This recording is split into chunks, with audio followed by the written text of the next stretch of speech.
Mesdames, Messieurs, bonjour et bienvenue sur Africa TV. À l'occasion de cet entretien sur le statut du détenu au Cameroun.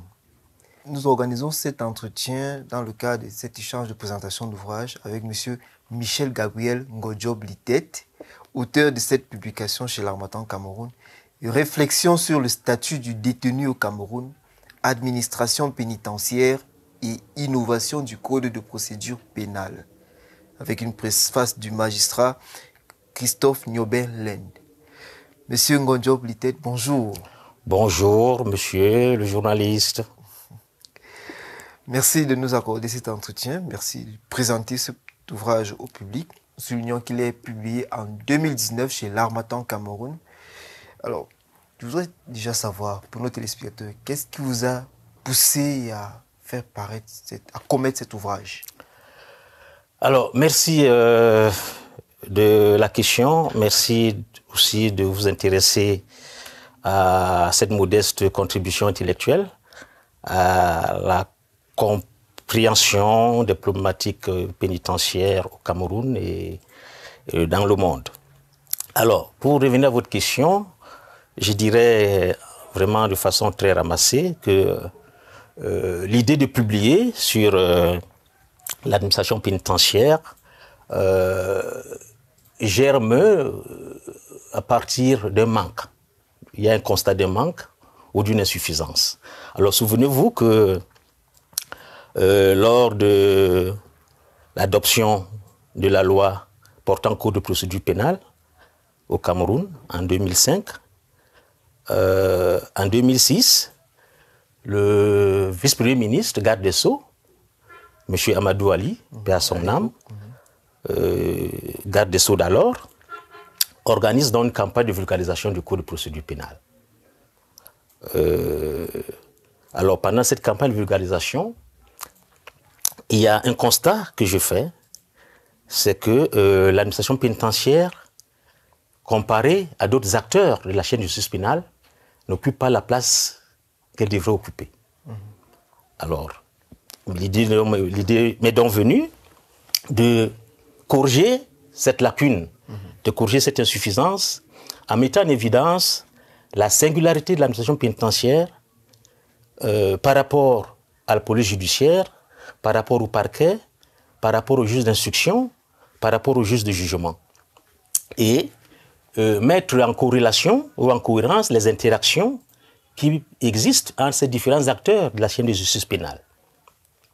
Alors, vous comprenez donc que ce travail n'était pas tout à fait aisé. Il a fallu que je fasse un effort important de lecture de la loi, de compréhension de la loi et de son interprétation. Et pour cela, je m'étais attaché les services de deux brillants magistrats, auxquels j'exprime toute ma gratitude. Il y a d'un côté M. Toussaint Zibinsoué, qui était à l'époque directeur de la législation, et de l'autre côté M. Jean-Marie Bongueno, qui était à l'époque également sous-directeur de la législation pénale. Oui. Alors ces deux magistrats m'ont encadré et nous avons travaillé pour lire, comprendre et interpréter les dispositions du code de procédure pénale ayant une relation avec l'administration pénitentiaire. Alors sur les 747 articles contenus dans le code de procédure pénale, nous avons recensé 60 articles qui étaient en relation directe avec l'administration pénitentiaire. Donc ce sont ces 60 articles qui constituent l'ossature, n'est-ce pas, de cet ouvrage.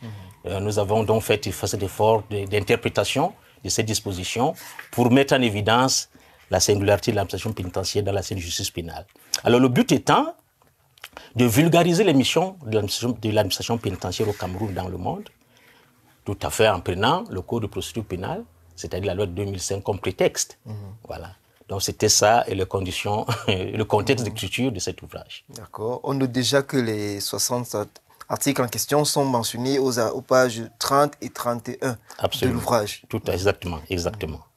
Alors et je voudrais peut-être boucler que pour parachever ce travail, il y a un magistrat également qui est intervenu, le préfacier, que vous avez cité tout à l'heure, M. Christophe Nyoben-Lend, qui était à l'époque chef de la division de la magistrature et des greffes à l'ENAM. Oui. Voilà, donc sur cet aspect, parce que l'ouvrage est divisé en deux parties, il y a une première partie qui concerne l'interprétation stricto sensu des dispositions du code de procédure pénale relative à l'administration pénitentiaire. Et ça a été la partie la plus technique, la plus théorique, vraiment la plus difficile. Il fallait maîtriser, il fallait donc s'entourer, n'est-ce pas, d'une expertise qui avait, n'est-ce pas, toutes les garanties de ne pas nous égarer. D'accord. Alors, avant de continuer, qu'entend-on par personne détenue? Voilà. Alors, votre question, vous savez, en termes de définition, c'est la chose la plus difficile souvent en sciences. Bon, mais en fait, en droit pénitentiaire, il faut considérer comme détenu toute personne qui est privée de liberté dans une station pénitentiaire. Ça, c'est la définition générique. Toute personne privée de liberté dans une station pénitentiaire.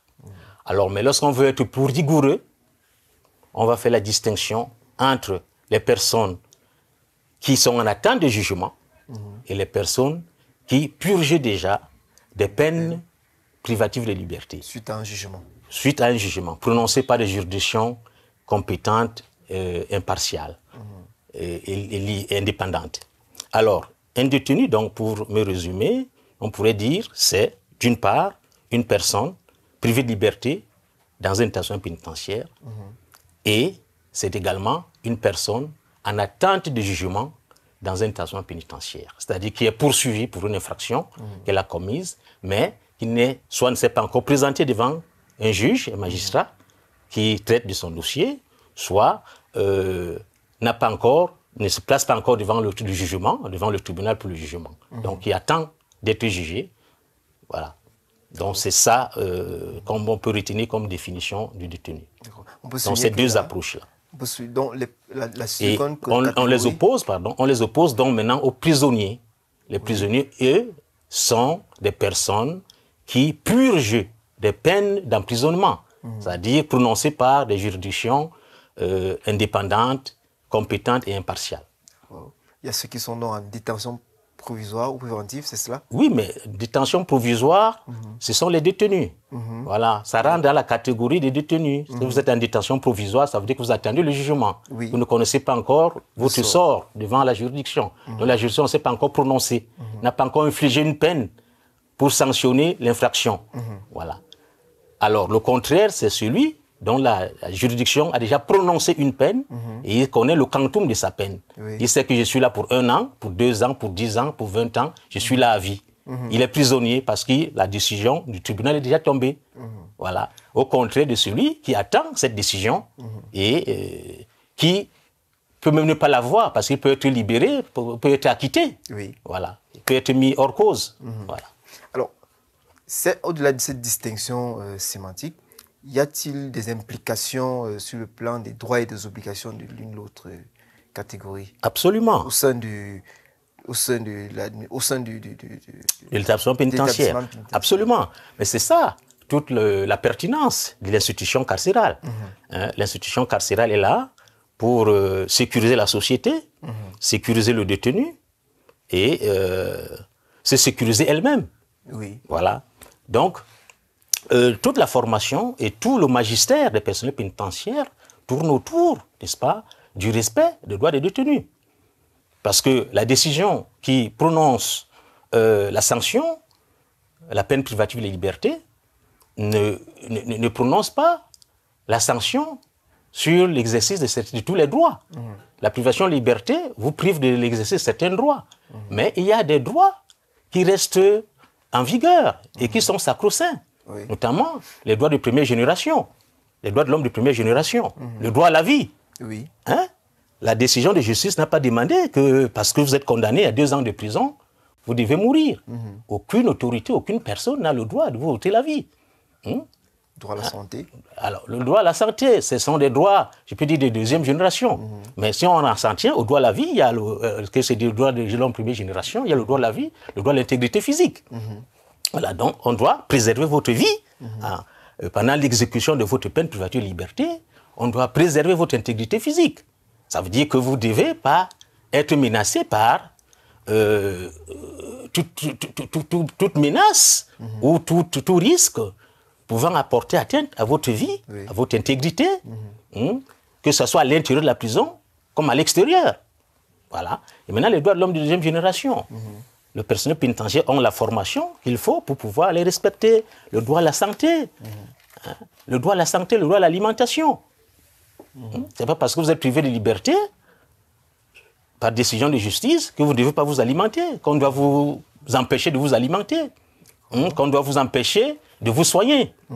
Il y a le droit de l'homme de troisième génération, le droit à un environnement sain, le droit à l'hygiène, le droit à vivre dans un cadre humain. Voilà. Et enfin, les droits de l'homme de quatrième génération. Les droits sur les concentrations bioéthiques. Oui. On ne peut pas venir, parce que vous êtes détenu, on vous prend, on commence à faire des expériences biomédicales sur vous sans votre consentement. Ou bien on vous demande de vendre un organe de votre corps. Voilà. Donc ces droits-là, les personnels pénitentiaires doivent veiller en sorte que les détenus, malgré la privation de liberté qui les frappe, ces droits doivent être préservés et veiller en sorte qu'ils ne soient pas violés. Donc c'est ça, le statut du détenu. Chacun de nous, au niveau social, au niveau économique, au niveau culturel, au niveau spirituel, nous avons, n'est-ce pas, des droits. Et les détenus, ils en ont. Ils en ont. Et la privation de liberté ne peut que restreindre l'exercice de certains droits. Elle ne les supprime pas. Voilà, c'est ça la nuance. La privation de liberté peut restreindre, peut mettre l'exercice de certains droits sous contrôle. Mais il n'y a pas de suppression de ces droits. Alors, quelles sont leurs obligations? Les obligations, bien sûr, il n'y a pas de droits. Quelles sont des obligations au sein de cet espace? Elles ne peuvent pas qu'avoir des droits. Absolument. Mais bien sûr, il n'y a pas, même dans la vie ordinaire, il n'y a pas de droit sans obligation. La contrepartie, c'est l'obligation. Tout à fait. Voilà. Alors, le détenu a comme obligation, déjà, dans chaque établissement pénitentiaire, il y a un règlement intérieur. Il y a un règlement intérieur, comme vous connaissez le règlement intérieur des institutions de formation, des écoles de formation, même des institutions scolaires. On sait à quelle heure on doit se lever, on sait après le lever ce qu'on doit faire, on sait comment il faut faire pour aller à la bibliothèque, on sait comment il faut faire pour aller au sport, on sait à quelle heure on doit recevoir un visiteur, on sait ce qu'on doit faire, ce qu'on ne doit pas faire. Il est interdit de voler, il est interdit de bagarrer, il est interdit de manquer de respect à un personnel pénitentiaire, à un visiteur, il est ainsi de suite. Donc, ce sont des obligations, n'est-ce pas, auxquelles se soumettent les détenus pour ne pas se retrouver, n'est-ce pas, en porte-à-faux avec la discipline pénitentiaire. Parce que la violation des dispositions des disciplinaires en milieu carcéral peut déboucher à une autre infraction et à une autre poursuite pénale. Voilà.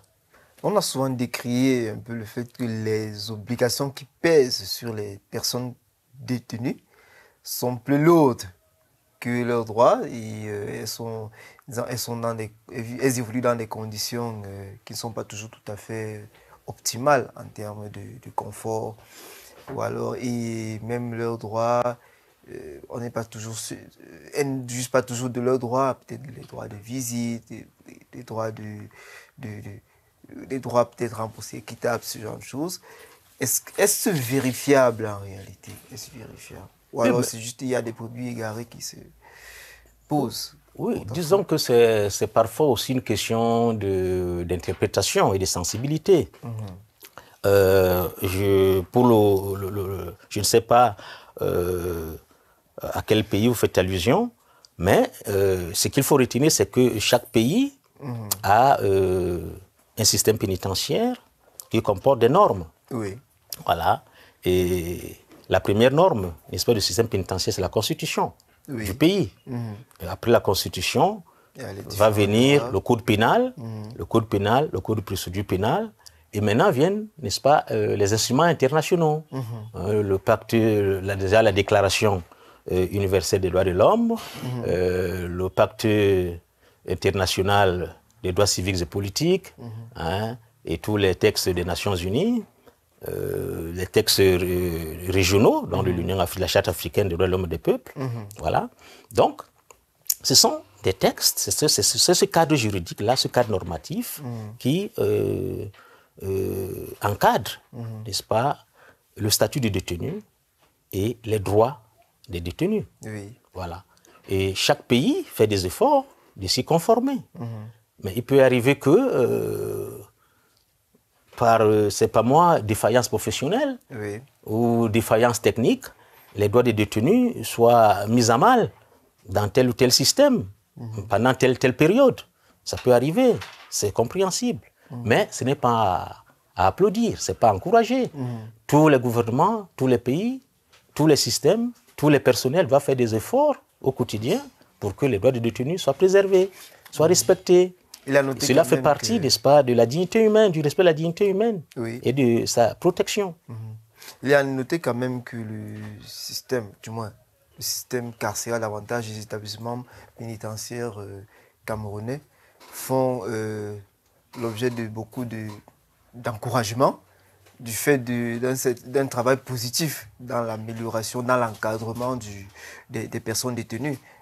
Et ce par des observateurs plus ou moins avertis, qui apprécient positivement le rôle effectué par les acteurs du système pénitentiaire camerounais.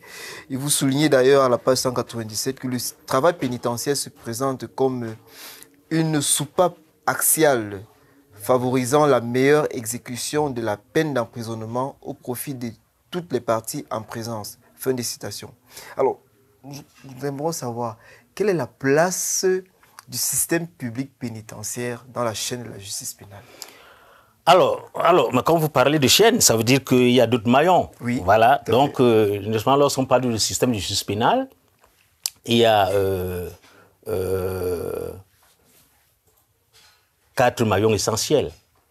4 maillons essentiels. Au départ, on parlait de 3 maillons. Il y avait la police judiciaire, c'est-à-dire celle-là, cette institution-là, qui s'occupe de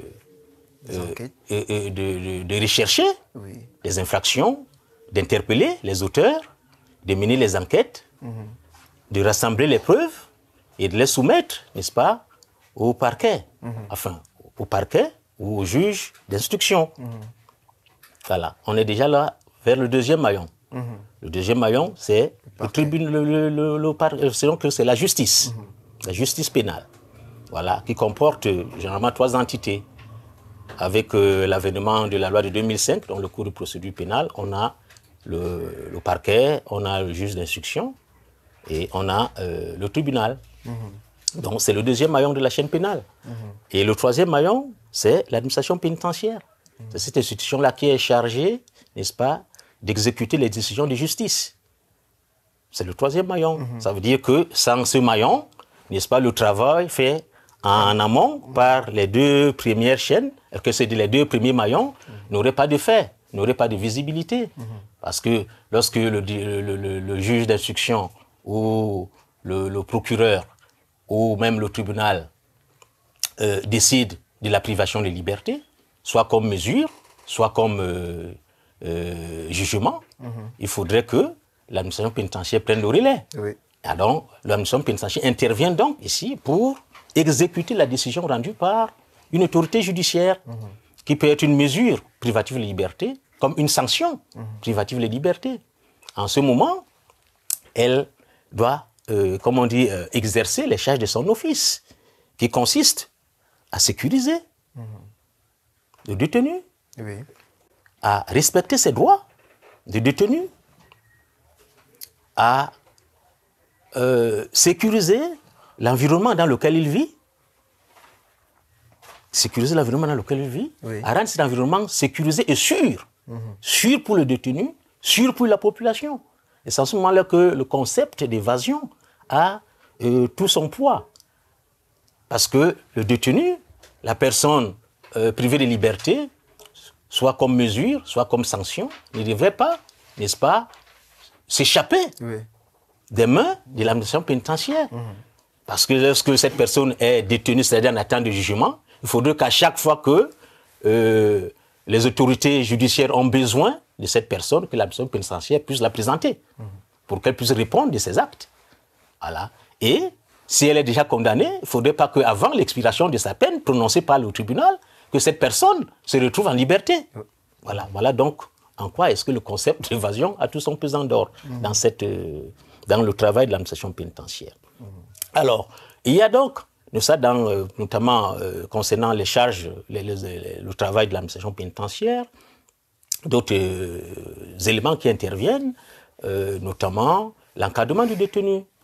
On peut lui apporter une aide légale, comme une aide judiciaire. Il y en a qui n'ont pas d'avocat, il y en a qui n'ont pas de soutien, ils ne savent même pas comment faire pour suivre leur dossier au tribunal, ne savent même pas quel juge est en charge de leur dossier. Donc, l'administration pénitentiaire, si elle est bien organisée, peut, n'est-ce pas, apporter ce qu'on appelle l'assistance judiciaire ou juridique aux détenus pour faire avancer, n'est-ce pas, les procédures, pour faire avancer les dossiers au tribunal. Alors, il y a également ce qu'on pourrait relever dans ce contexte, dans le cadre de l'encadrement des détenus, c'est l'un des offices de l'administration pénitentiaire, c'est préparer la réinsertion sociale. Préparer les détenus à la réinsertion sociale pour contribuer à la sécurité publique. C'est là qu'on parle du service pénitentiaire d'insertion et de probation. D'insertion et de probation. Mais ça, c'est un démembrement, c'est une spécialité de l'administration pénitentiaire sous d'autres juridictions. Alors, vous comprenez donc que quand vous parlez de maillon de la chaîne pénale, voilà donc ce que fait l'administration pénitentiaire dans le système de justice pénale. Et maintenant, comme nous parlions de la préparation à la réinsertion sociale, l'administration pénitentiaire peut travailler à l'intérieur de l'établissement pénitentiaire comme en dehors de l'établissement pénitentiaire. En ce moment, on va parler, n'est-ce pas, des services pénitentiaires d'insertion et de probation. Parce que là, on commence à préparer le détenu à gérer sa fin de peine. Et une fois que la fin de peine est arrivée, il faut le préparer à intégrer la société. Il ne faut pas qu'il y ait une période d'abandon. Sinon, il peut y avoir clash. Donc, il y a des services spécialisés sous d'autres juridictions, je ne parle pas forcément de notre juridiction à nous, qui s'occupent, n'est-ce pas, de l'accompagnement, n'est-ce pas, du détenu au sortir de la prison. On peut l'encadrer pendant 6 mois, pendant 1 an, dans le cadre d'un projet professionnel, dans le cadre d'un projet social, dans le cadre d'un projet académique ou scolaire. Voilà, jusqu'à, n'est-ce pas, à être sûr qu'il ne présente plus aucun danger pour la société. Et tout ça, ça vise quoi? Ça vise, n'est-ce pas, à combattre la récidive. La récidive, parce que c'est la boucle. Parce que si vous ne le faites pas, celui que vous libérez aujourd'hui, il va causer du tort demain. Peut-être 1 mois après, commettre une autre infraction et vous revenir. Alors vous entrez dans la boucle. Il faut éviter d'entrer dans la boucle. La boucle infernale. Voilà. Et l'administration pénitentiaire ne pouvons pas faire ce travail seul de préparation et d'insertion. Il y a donc le 4e maillon de la chaîne pénale qu'on va appeler les services d'insertion sociale. Voilà. Le ministère des Affaires sociales peut intervenir, les acteurs de la société civile, les ONG peuvent intervenir, les églises, les confessions religieuses, voilà, et même certains mécènes, certains particuliers. Mais là, il faudrait que ça soit organisé dans un ensemble cohérent qui fonctionne de façon harmonieuse avec les autres institutions étatiques. Alors, après cette première phase d'échange sur les aspects techniques, légaux, de manière générale, y a-t-il des écueils? Il y en a certainement, vous avez relevé quelques écueils, il y a des éléments qu'on pourrait améliorer dans le cadre du statut du détenu au Cameroun. Oui, bien sûr. Le livre, comme je vous le disais, a une structuration bipartite. C'est-à-dire une première partie qui présente, n'est-ce pas, comme on dit, l'existant. L'existant, les innovations apportées par le Code de procédure pénale dans le travail de l'administration pénitentiaire au Cameroun. La deuxième partie fait un effort de critique, mais de critique constructive. C'est-à-dire nous relevons ce qui a besoin d'être amélioré dans notre système de justice pénale au Cameroun. Vous voyez par exemple la question, nous avons un cadre normatif qui n'est pas performant, qui a besoin d'être amélioré, le cadre normatif camerounais. Que ce soit sur le plan sécuritaire, le dispositif sécuritaire des établissements pénitentiaires, et que ce soit sur le plan de l'humanisation des conditions de détention, c'est-à-dire sur le plan du respect des droits des détenus, les droits des générations des droits de l'homme que j'ai évoqués tantôt, notamment les droits de l'homme première génération, les droits de l'homme de deuxième génération, les droits de l'homme de troisième génération et les droits de l'homme de quatrième génération. Il y a également des défaillances à corriger au niveau de l'encadrement des détenus, en termes de préparation à la réinsertion sociale, que ce soit au niveau éducatif, au niveau scolaire, parce qu'il faut la distinction entre l'encadrement éducatif du détenu et l'encadrement scolaire ou intellectuel du détenu. Parce qu'on peut le former à présenter un examen, par exemple, à fin d'année, le CPE, pour le cas du Cameroun, le brevet, le BPC, le probatoire, le baccalauréat et même la licence. Mais il y a un encadrement éducatif qu'on peut également lui apporter, et qui est d'ordre moral, qui est d'ordre moral et peut-être spirituel. Voilà. Et il y a également l'encadrement professionnel, c'est-à-dire apprendre à exercer un métier. Parce que la plupart se retrouvent dans des situations où on n'exerce aucun métier. Et c'est peut-être là le facteur déclencheur, n'est-ce pas, de la délinquance ou de la criminalité. Alors, dans cet accompagnement, donc, il y a des choses, beaucoup de choses à corriger pour ce qui concerne notre microcosme. Alors, cela étant dit, dans l'ouvrage, nous faisons un effort de relever, à titre d'illustration, quelques données, quelques phénomènes pénitentiaires. Vous prenez par exemple les remises de peine au Cameroun. Lorsqu'on les applique, on les applique de façon cyclique. Mais on peut améliorer ça, les remises de peine. Hein? Les remises de peine ne peuvent pas seulement être portées sur, comment on dit, elles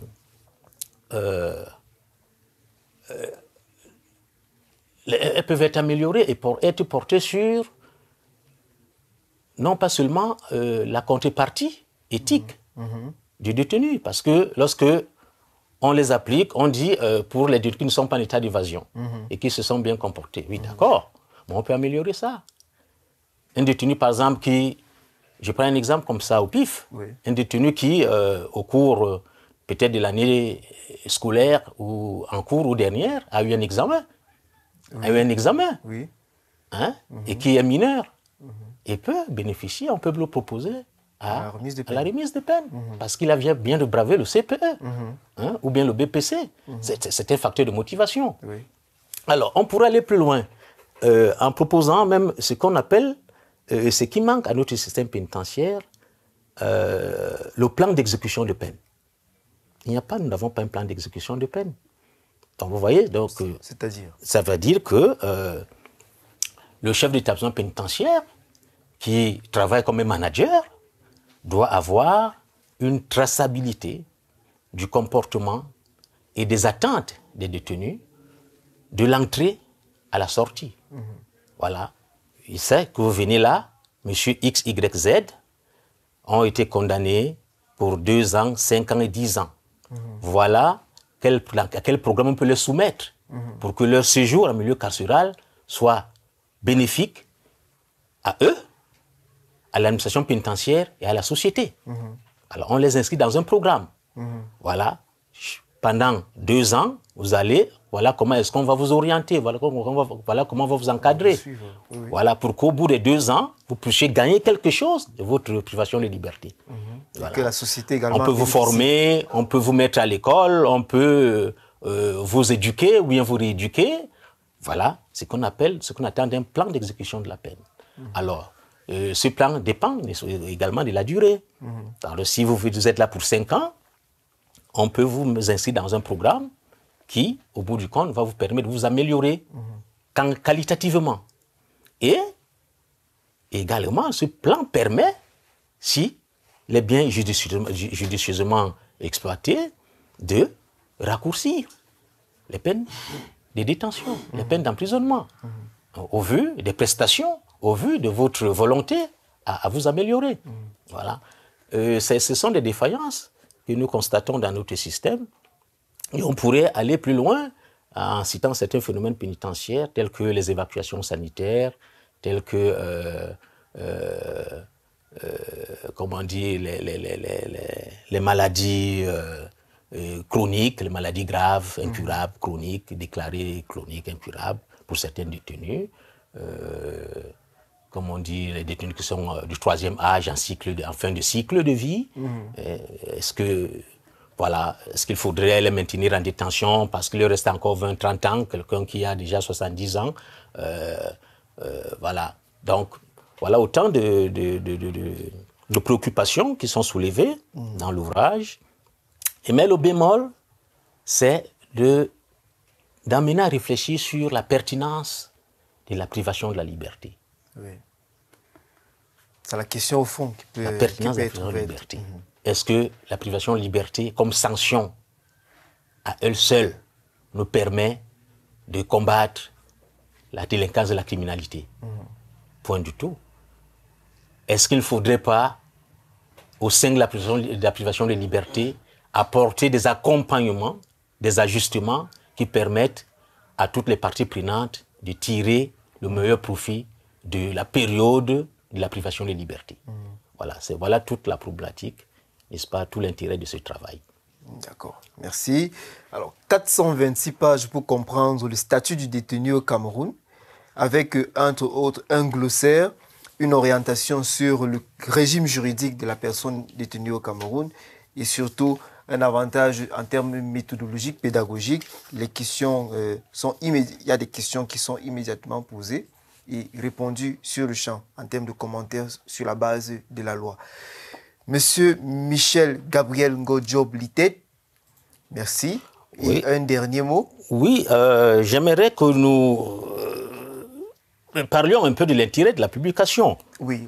Parce que c'est un volet de l'entretien qui est important. On en a évoqué quelques aspects tout à l'heure. Mais en fait, vous savez que l'administration pénitentiaire au Cameroun est un domaine, je dirais, reclus, qui n'a pas une bonne visibilité. Il est même en friche, n'est-ce pas, sur le plan scientifique, d'où la rareté des ouvrages, n'est-ce pas, qu'on peut trouver dans ce domaine. Alors, cette modeste contribution donc, a consisté à briser le sien indien pour faire connaître l'administration pénitentiaire camerounaise, non seulement au niveau national, mais international, mais également de donner matière à réfléchir sur les problématiques pénitentiaires. D'abord aux professionnels du secteur d'activité de l'administration pénitentiaire au Cameroun, et ensuite aux jeunes chercheurs en cycle de master ou doctorat pour enrichir, n'est-ce pas, leurs travaux académiques. Et enfin, sans doute, n'est-ce pas, à tout homme et toute femme de culture, aux décideurs, afin de les aider à cerner la substance des problématiques pénitentiaires actuelles et futures pour mieux les prendre en charge, pour mieux les adresser. Alors, il se trouve que je me réjouis du travail fait par une institution universitaire privée au Cameroun, l'Université catholique d'Afrique centrale, pour ne pas la nommer, voilà, qui a ouvert tout récemment un cycle de master en droit pénitentiaire, en droit international des prisons, en droit de l'exécution des peines, et même aux mécanismes applicables à des justices réparatrices, mécanismes alternatifs applicables de justice réparatrice, non, justice restauratrice, pardon, des justices restauratrices. Alors, mais ce sont des champs scientifiques qui sont aujourd'hui, n'est-ce pas, au cœur des problématiques pénitentiaires. Et cet ouvrage, cette modeste contribution intellectuelle, les évoque par-ci et là, n'est-ce pas, dans ce qu'il y a de pertinent. Alors, cela est d'autant plus important que l'Université catholique, quand j'ai vu leur avis de recrutement, recherchait des professionnels pénitentiaires, voilà, capables, n'est-ce pas, d'encadrer la jeunesse, nos enfants et nos petits frères, n'est-ce pas, qui s'intéressent aux problématiques pénitentiaires. Alors, je pense que c'est une très bonne chose, et les pénitentiaires camerounais et les pénitentiaires du monde entier, je pense qu'ils peuvent déjà saisir cette perche qui nous est tendue pour pouvoir dispenser des enseignements de droit pénitentiaire à l'université au profit de nos enfants et de nos cadets sociaux. Et pourquoi pas une reconversion après, n'est-ce pas, la carrière. On prend sa retraite comme enseignant à l'université. Ou bien pendant qu'on exerce, on peut, n'est-ce pas, dispenser les cours à l'université, n'est-ce pas, en droit pénitentiaire. Je pense que c'est une très bonne opportunité qui mériterait d'être saisie par tout pénitentiaire sérieux. Et que vous avez pris à bon compte. Oui, j'y rêve. Moi, je pense que je finirai par, après le tour du monde, je finirai peut-être là-bas un jour comme enseignant pour vraiment dire partager ma modeste expérience, n'est-ce pas, à nos enfants et à nos cadets. D'accord. Mesdames, Messieurs, merci de nous avoir suivis. À très bientôt sur Africa TV.